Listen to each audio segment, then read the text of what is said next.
Hello friends, welcome back to my channel. இன்றைக்கி வாங்க எப்படி முறுக்கு செய்கிறதுன்ட்டு பார்க்கலாம். நான் வந்து முறுக்கு மாவு எப்படி ரெடி பண்ணுறதுன்னு சொல்லிட்டு ஆல்ரெடி வீடியோ அப்லோட் பண்ணியிருக்கேன். அந்த வீடியோட லிங்க் பார்த்திங்கன்னா டிஸ்கிரிப்ஷனில் இருக்குது, நீங்கள் வந்து செக் பண்ணி பாருங்கள். 1 kg பார்த்திங்கன்னா அரிசி மாவு நான் எடுத்திருக்கேன். அதில் பார்த்திங்கன்னா 2 ஸ்பூன் வந்து கருப்பு எள்ளு சேர்த்துருக்கேன். தேவையான அளவு உப்பு, அப்புறமா பார்த்திங்கன்னா 1 ஸ்பூன் வந்து சீரகம் சேர்த்துருக்கேன். கொஞ்சமாக பார்த்திங்கன்னா பெருங்காயம் போட்டிருக்கேன். இப்போ இது எல்லாத்தையும் நல்லா மிக்ஸ் பண்ணிக்கலாம். நல்லா மிக்ஸ் பண்ணுங்கள். அப்போ தான் பார்த்திங்கன்னா உப்பு வந்து எல்லா சைடும் வந்து மிக்ஸ் ஆகியிருக்கும். இல்லைன்னா ஒரு இடத்துல உப்பு இருக்கும், ஒரு இடத்துல உப்பு இல்லாமல் இருக்கும், அந்த மாதிரி ஆகிடும். இப்போ நான் பார்த்திங்கன்னா ஒரு கரண்டி அளவுக்கு நான் வந்து ஆயில் சூடு பண்ணி நான் வந்து ஆட் பண்ணிக்கிறேன். ஆயில் பார்த்திங்கன்னா நல்லா சூடாக இருக்கணும். இந்த மாதிரி மாவில் ஊற்றும் போது பார்த்திங்கன்னா இந்த மாதிரி பபுள்ஸ் வரணும். நல்லா சூடு பண்ணிக்கோங்க. இப்போ வந்து கையில் மிக்ஸ் பண்ணுறதுக்கு பார்த்திங்கன்னா சூடாக இருக்கும். அதனால கரண்டியில் கொஞ்சம் மிக்ஸ் பண்ணிவிட்டு அதுக்கப்புறமா நம்ம வந்து கையில் மிக்ஸ் பண்ணிக்கலாம். ஆயில் பார்த்திங்கன்னா நம்ம ஊற்றுனதுமே மாவு பார்த்திங்கன்னா கட்டி கட்டியாக இருக்கிற மாதிரி இருக்கும். அந்த கட்டையெல்லாம் ஒடிச்சு நல்லா மிக்ஸ் பண்ணிக்கோங்க மாவோட. இப்போ பார்த்திங்கன்னா நல்லா கட்டி எதுவும் இல்லாமல் நல்லா மிக்ஸ் பண்ணிட்டேன். இப்போ நம்ம வந்து கொஞ்சம் கொஞ்சமாக தண்ணி விட்டு நல்லா வந்து மிக்ஸ் பண்ணிக்கலாம்.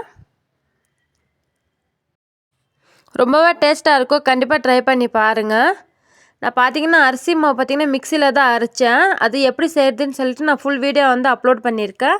டிஸ்கிரிப்ஷனில் லிங்க் இருக்குது, கண்டிப்பாக செக் பண்ணி பாருங்கள், உங்களுக்கு யூஸ்ஃபுல்லாக இருக்கும். இப்போ பார்த்திங்கன்னா நல்லா இந்த அளவுக்கு நான் வந்து மாவு பிசைஞ்சிட்டேன். இது காயாமல் இருக்கிறதுக்கு பார்த்திங்கன்னா ஒரு 2 ஸ்பூன் அளவுக்கு நான் வந்து ஆயில் அப்ளை பண்ணிக்கிறேன். நீங்கள் ஆயிலுக்கு பதிலாக பார்த்திங்கன்னா ஈர துணி கூட போட்டுக்கலாம்.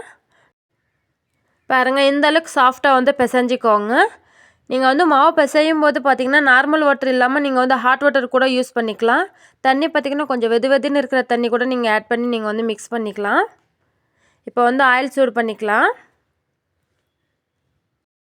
முறுக்கு பொரிக்கிற அளவுக்கு நம்ம வந்து ஆயில் ஊற்றிக்கலாம்.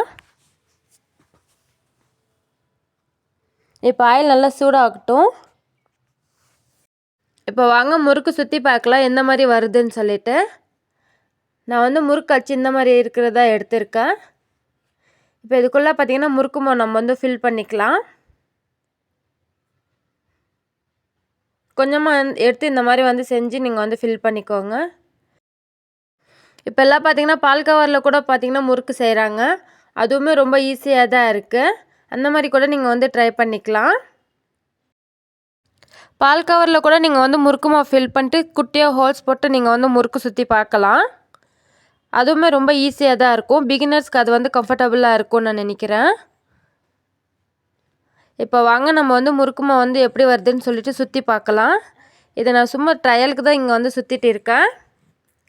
நான் வந்து டைரெக்டாக ஆயிலில் வந்து அப்படியே சுற்றிடுவேன். பாருங்கள், இந்த மாதிரி தான் வருது, நல்லா வருது, சூப்பராக வருது. நம்ம இப்போ வந்து ஆயிலில் சுற்றிக்கலாம். நீங்கள் இல்லைன்னா கரண்டி மேலே கூட சுற்றிட்டு நீங்கள் வந்து ஆயிலில் போட்டு எடுத்துக்கலாம்.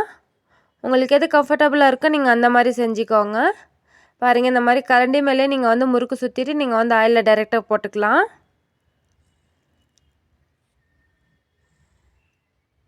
உங்களுக்கு எந்த மாதிரி வேணுமோ அந்த மாதிரி நீங்கள் செஞ்சுக்கோங்க. நல்லா கோல்டன் ப்ரௌன் கலர் ஆகிற வரைக்கும் நம்ம வந்து வேக வச்சுக்கலாம். இப்போ வந்து மெதுவாக வந்து திருப்பி விட்டுக்கலாம். நம்ம நல்லா மீடியம் கலரில் செவந்து வர வரைக்கும் நம்ம வந்து வேக விட்டுக்கோங்க. ஃப்ளேம் பார்த்திங்கன்னா மீடியமில் வச்சுக்கோங்க. ஹையில் வச்சிங்கன்னா சீக்கிரமாக கரைஞ்சிடும், உள்ளே பார்த்திங்கன்னா வேகாமல் இருக்கும். நம்மளுக்கு வந்து கிறிஸ்பியாக வந்து முறுக்கு கிடைக்காது. மீடியமில் விட்டு நல்லா பபுள்ஸ் அடங்குற வரைக்கும் நம்ம வந்து வேக விட்டுக்கோங்க.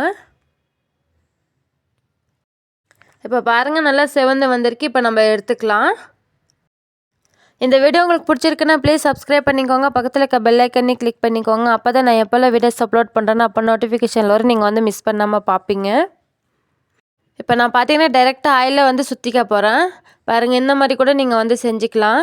பிகினர்ஸாக இருந்தீங்கன்னா இந்த மாதிரி செய்யாதீங்க, ஏன்னா அனல் வந்து ரொம்ப இருக்கும். நல்லா இந்த மாதிரி செவந்து வர வரைக்கும் நம்ம வந்து ஃப்ரை பண்ணி எடுத்துக்கலாம். அவ்வளோதான், நம்மளோட முறுக்கு வந்து ரெடி. கண்டிப்பாக ட்ரை பண்ணி பாருங்கள். செய்யும்போது பார்த்திங்கன்னா டேஸ்ட் பண்ணலான்னு சொல்லி எடுத்து வாயில் போட்டிங்கன்னா அதுக்கப்புறமா சோலி முடிஞ்சு நீங்கள் வந்து செஞ்சுட்டே இருப்பீங்க, இங்கே வந்து எடுத்து உள்ளே விட்டுட்டே இருப்பீங்க. நீங்கள் சாப்பிட்டுட்டிங்கன்னா அப்புறமா வந்து உங்களுக்கு வந்து சாப்பிட்லான்னு சொல்லிட்டு உங்களுக்கு தாட்டு ஓடிட்டே இருக்கும். எனக்கு ஏன்னா அந்த மாதிரி தான் ஆயிடுச்சு. டேஸ்ட் ரொம்பவே பிடிச்சி நான் சாப்பிட்டுட்டே இருந்தேன், அதனால தான் நான் சொல்கிறேன். பாருங்கள் எவ்வளோ கிறிஸ்பியாக இருக்குதுன்னு சொல்லிட்டு கண்டிப்பாக ட்ரை பண்ணி பாருங்கள். உங்களுக்கும் இந்த மாதிரி தான் சூப்பராக வரும். நான் சொல்லியிருக்கிற மெஷர்மெண்ட்டில் அப்படியே நீங்கள் வந்து செய்யுங்க. உங்களுக்கு இதே மாதிரி சூப்பராக வரும்.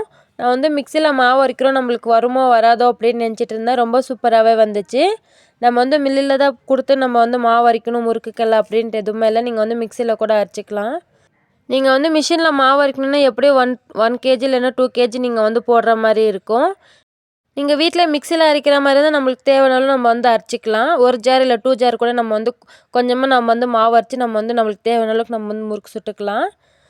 இந்த வீடியோ உங்களுக்கு யூஸ்ஃபுல்லாக இருக்கும்னு நினைக்கிறேன். யூஸ்ஃபுல்லாக இருந்துச்சுன்னா ப்ளீஸ் சப்ஸ்கிரைப் பண்ணிக்கோங்க. நான் வந்து நெக்ஸ்ட்டில் வந்து பார்க்குறேன். பாய்.